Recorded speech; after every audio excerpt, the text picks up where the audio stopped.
क्या आपका पेट रोज़ ठीक से साफ़ नहीं होता? क्या बिना मेडिसिन या चाय पिए आपको रोज़ मोशंस पास नहीं होते? अगर ऐसा है तो ये एक छोटी सी समस्या नहीं, कई बड़ी समस्याओं की जड़ हो सकती है।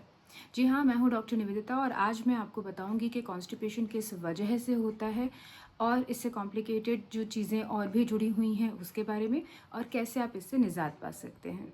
ये जानना बहुत ज़्यादा ज़रूरी है कि अगर आपको रोज़ मोशंस पास नहीं होते तो सिर्फ यही कब्ज़ नहीं है। अगर रोज़ इनकम्प्लीट मोशंस पास होते हैं या फिर आपको अगर मेडिसिन लेके ही मोशंस पास होते हैं और स्टूल बहुत ज़्यादा हार्ड होता है तो ये भी कब्ज़ की एक साइन है।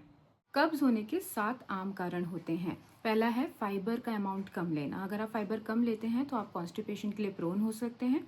नंबर 2, पानी का कम लेना। अगर आप पानी कम पीते हैं तो भी आप कॉन्स्टिपेशन के लिए प्रोन हो सकते हैं। अगर आप कुछ मेडिसिन ले रहे हैं तो उसकी वजह से भी आपको कॉन्स्टिपेशन हो सकता है, जैसे कि डायूरेटिक मेडिकेशंस। इसके अलावा फोर्थ कारण ये है कि अगर आपकी सेडेंट्री लाइफस्टाइल है, बहुत ज़्यादा मूव नहीं करते हैं, तो उसकी वजह से भी आपको कॉन्स्टिपेशन हो सकता है।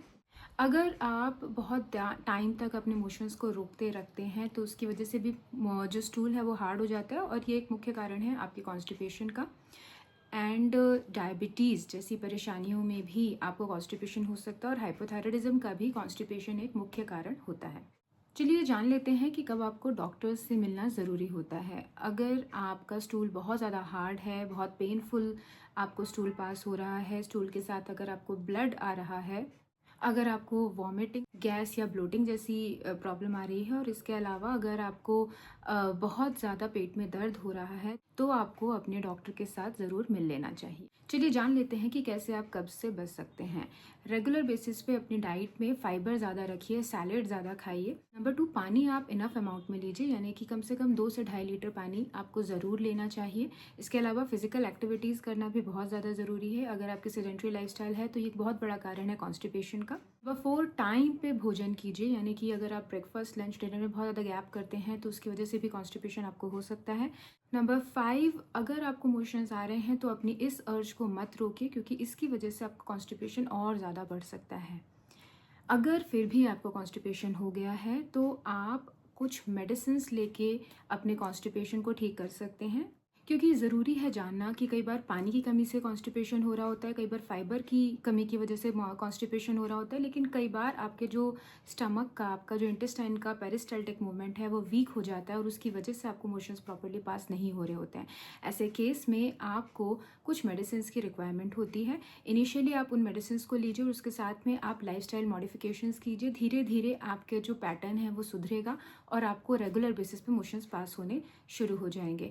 तो इस मेडिसिन में सबसे माइल्ड मेडिकेशन से आपको शुरुआत करनी चाहिए। कभी भी बहुत हार्श मेडिकेशंस नहीं करनी चाहिए शुरुआत। आप हमेशा इसबगोल हस्क, त्रिफला या कुछ नित्यम टैबलेट्स आती हैं, आप उन्हें ले सकते हैं, जिससे आप रेगुलर बेसिस पे मोशंस पास कर पाएंगे। याद रखिए, अगर कॉन्स्टिपेशन आपको कभी कभार होता है तो ये आपके लाइफस्टाइल से जुड़ा हुआ है। हो सकता है आपके लाइफस्टाइल में कुछ चेंजेस आए हों जिसकी वजह से आपको कॉन्स्टिपेशन हुआ है, लेकिन अगर ये लगातार बार बार बना हुआ है तो ये आपको इंडिकेशन दे रहा है कि आपका डाइजेस्टिव सिस्टम प्रॉपर्ली वर्क नहीं कर रहा है, और इसके लिए आपको अपनी पूरी लाइफस्टाइल में चेंजेस करने के साथ साथ अपने जो फूड हैबिट्स हैं उसमें भी चेंजेस करने की रिक्वायरमेंट है। तो मेरे इस वीडियो को देखने के लिए धन्यवाद। ऐसी ही कुछ नई इन्फॉर्मेटिव वीडियोज़ के साथ में फिर से आपके सामने प्रस्तुत होंगी। तब तक आप अपना ध्यान रखिए।